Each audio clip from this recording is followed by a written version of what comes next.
Hello दोस्तों, नमस्कार। जनसंघर्ष में आप सभी का एक बार फिर से स्वागत है। और पंचायत आम चुनाव जो आपकी घर की चुनाव है, आम चुनाव यानी कि भाई भाई में लड़वाने वाला जो चुनाव होता है ना, इसी चुनाव को कहा जाता है।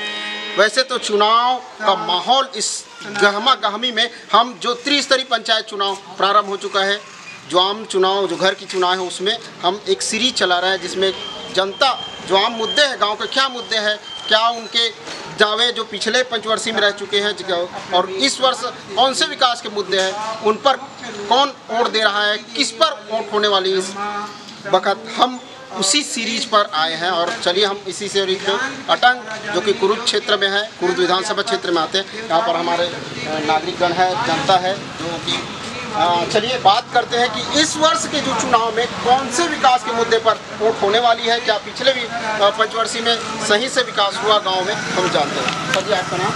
भागवत राम साहू। तो साहू जी, आपसे जानना चाहेंगे कि इस वर्ष के जो आम चुनाव है उसमें कौन कौन से मुद्दे रहने वाले हैं जो अभी आने वाले समय में वोटिंग का कारण बन सकते?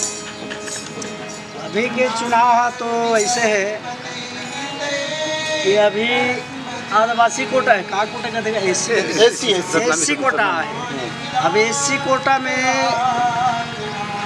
बोले गए कि सरपंच जो बने का करबे, कैसे करबे और कैसे तोला काम लाना है, का करना है, सब चीज़ कल से बोले गया बोला तो वो अपन लाहूँ जैसे भी कदम में बैठे है वही ताल लाहूँ के बस मैं अतकी कहे। तो सर जी, आपसे जानना चाहेंगे कि कितने कैंडिडेट्स हैं यहाँ? लगभग सरपंच की बात, सरपंच चार व्यक्ति मतलब कौन कौन से मुद्दे पर वोटिंग होगी आप इस वर्ष?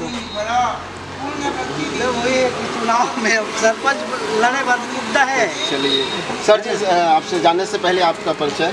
तो साहू जी, इस वर्ष का जो अच्छा, आप पहले जानना चाहेंगे कि पिछले पंचवर्षीय में क्या कौन कौन से मुद्दे रह गए थे जो इस वर्ष आने वाले में समय में होंगे?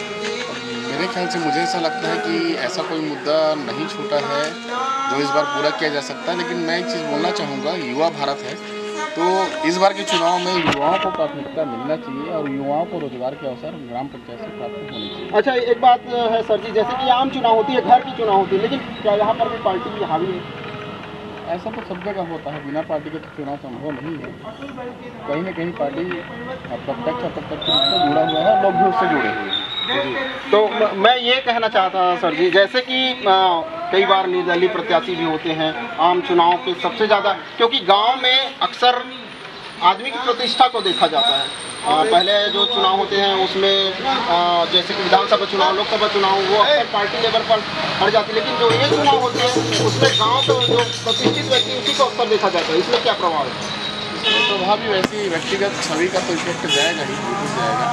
और गांव में लोगों की वही मानसिकता रहती है कि किस परिवार से बिलोंग करते हैं, कितना पोटेंशियल वो है, उसके हिसाब से ही चुनाव होता है। आपके हिसाब से कितना शिक्षित होना चाहिए? शिक्षित तो आजकल कॉमन है, क्योंकि पहले ही बताया आपको कि युवा भारत में तो लगभग सब लोग शिक्षित हैं, ऐसा नहीं है। और इस बार पंचायत में भागीदारी भी मेरे ख्याल से युवाओं की ज़्यादा रहने वाली है। धन्यवाद सर जी। आपकी क्या राय है सर जी, कौन से मुद्दे पर वोट पड़ने वाले हैं? बस वही बताया जी। आपका नाम परिचय? साहू जी, आपसे भी जानना चाहेंगे कि जैसे कि पिछले 5 वर्षों में जो विकास का यहाँ पर देखने को मिल रहा है, और हम और बाइट लिए थे मरौद में जाकर, वहाँ भी बताया गया कि बहुत सारे विकास देखने को मिल रहा है, लेकिन कमी रह जाती है कहीं ना कहीं। तो कौन कौन से मुद्दे जो पूरा होने वाला है या करवाएंगे, जैसे कि यहाँ तो रिजल्ट आता है, तो कौन से मुद्दे के अनुसार जो सरपंच आने वाले हैं उनको वोट पड़ेगा?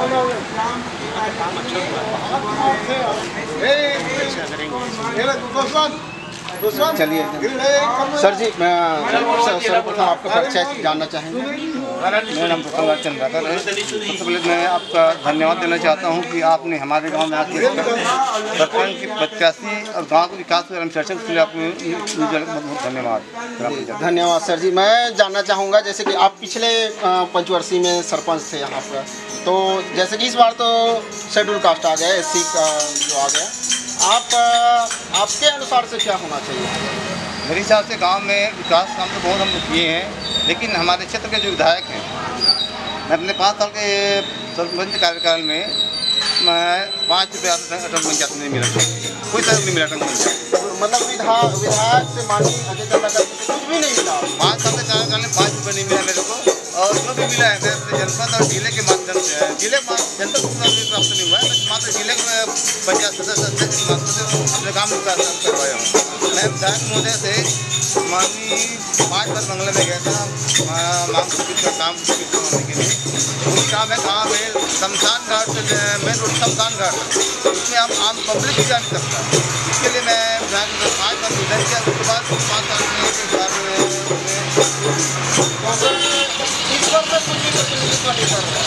मैं वाले में से फल कर रहा हूँ।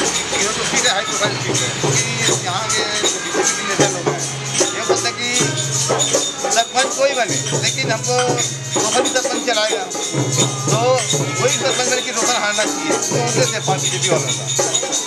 जैसे कि हम जनता से बाइट ले रहे हैं सर कि किस मुद्दे पर आप बता रहे हैं कि ऊपर से हमें कोई भी सहयोग नहीं मिला, जो भी अपने दम पर मिला है। जैसे कि इस बार तो आप पंच के तौर पर आए हैं, तो आप इस बार क्या हमें चाहते हैं कि जो भी हमारे क्षेत्र के जनपद बने, जिला पंचायत सदस्य और जो भी हमारे सरपंच बनते हैं, विधायक से अनुरोध करें कि भी हम गाँव विकास के लिए कुछ फंड पैसा दें, जो कि विधायक सभी का है, कोई ये किसी पार्टी का तो नहीं है। विधायक हम भाई हम विधायक हम बनाए, जनता के सबका विधायक है।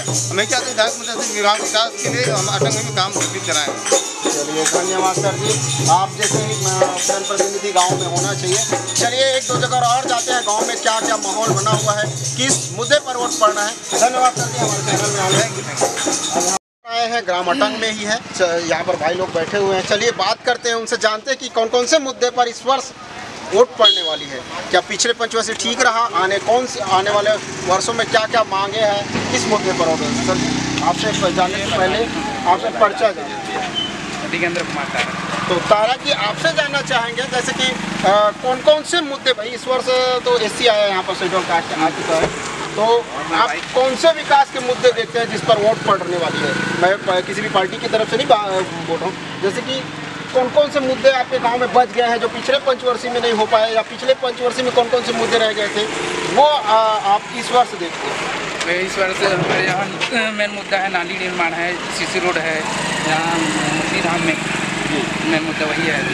तो जैसे कि पिछले 5 वर्षों में क्या क्या विकास कार्य पिछले 5 वर्ष में बहुत सारे विकास कार्य हुए हमारे गांव में। पूर्व ये सरपंच है उसके द्वारा, महेश्वरी रोशन चंद्राकर के द्वारा बहुत से निर्माण हुए, नाली निर्माण, CC रोड निर्माण, ये सब कुछ हुआ है हमारे। अच्छा, तो जैसे कि आने वाले समय में और ढेर सारे विकास यहाँ पर देखने को मिलेंगी, जैसे कि SC शेड्यूल कास्ट आया है। सर जी कितने कैंडिडेट्स हैं यहाँ अभी फिलहाल 2 लोगों ने फॉर्म भर लिए हैं, कल 2 लोग और फॉर्म भरने जाएंगे।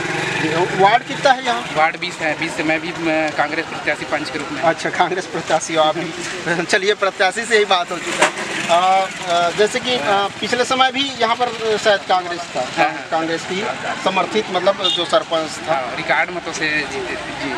तो जैसे कि बहुत सारे लोगों से हम पूछ रहे हैं, वो लोग भी बता रहे हैं कि ठीक ठाक विकास का कार्य हुआ था। चलिए धन्यवाद तारा, चलिए आगे बढ़ते हैं। सर आपका नाम क्या है सर जी? जी उपेंद्र सिन्हा। तो सिन्हा जी आप किस प्रकार इस वर्ष के जो त्रिस्तरीय पंचायत चुनाव उसको देख रहे हैं? पंचायत का जो सरपंच है वो ठीक है, उसका कार्यकाल भी ठीक है, जो किसान के लिए जो सरकार किया वो भी ठीक है जी। लेकिन सरकार एक दिया है, जो आवास आया था उसको रोक दिया उसको जी, मतलब आवास जो आ रहा था, हाँ, जो उसका कार्यकाल था रोक दिया। केंद्र सरकार तो उसको दे रहा था जी।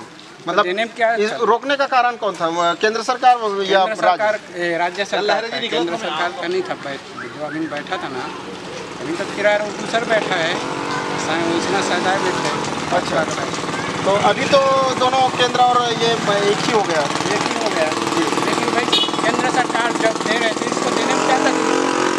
जब किसान के लिए जब कर सकता है उसके लिए भी करना चाहिए ना, मतलब देना चाहिए। जो आवास आम लोगों को दिया जाता है वो मिलना चाहिए। मेरा यही कहना है, सभी को बराबर हर चीज़ का देख करना चाहिए। जैसे किसान के लिए किसान का हर चीज़ जुड़ा है, मजदूर जुड़ा है, व्यापारी लाइन जुड़ा है, वो नंबर का है, बड़ा हर चीज़ जुड़ा है, इसके साथ भी देखना चाहिए था ना। अच्छा सिन्हा जी, चलिए वो तो बड़े स्तर की बात है। अभी आम चुनाव में क्या देखते हैं, क्या कौन से विकास पर वोट पड़ने वाली है ग्राम अटंग में? अभी नहीं कह सकते, चाहे यहाँ ST SC आया है दोनों तरफ से। नहीं फिर भी वो तो खैर अलग है, लेकिन विकास जैसे कि एक रहता है ना कि फलाना चीज़ को बनवाएंगे तो हम आपको वोट देंगे, फलाना चीज़ को बनवाएंगे गांव का तब हम वोट को देंगे, सड़क को, तो वही पूछ रहा हूँ। अपने अपना निर्णय रहता है, वोट पाने के बाद क्या करेगा नहीं करेगा उन लोग के ऊपर रहता है। हम लोग का बोलने का एक जरिया बस रहता है। तो यहाँ पर भी पार्टी जैसे कि गांव स्तर पर जो चुनाव होता है, आम सरपंच का चुनाव होता है, पंच का चुनाव होता है, वो अक्सर फैमिली मैटर का होता है, क्योंकि एक व्यक्ति की प्रतिष्ठा पर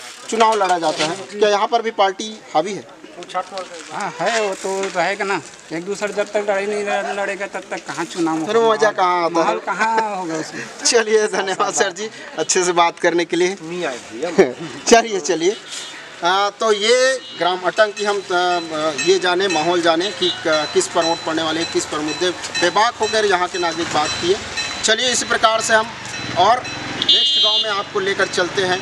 और यहाँ पर आगे चरमुड़िया आपको देखने को मिलेंगी, गोबरा देखने को मिलेंगे। एक ही दिन में तो कवर नहीं हो पाएगा, बने रहिए इसी सीरीज पर। सब्सक्राइब लाइक ज़रूर कीजिएगा, क्योंकि आने वाला वीडियो का नोटिफिकेशन आपको ज़रूर मिलेगा। चलिए बने रहिए सीरीज, पंचायत सीरीज का देखते रहिए हमारे चैनल के माध्यम से। जय हिंद, जय भारत, जय छत्तीसगढ़।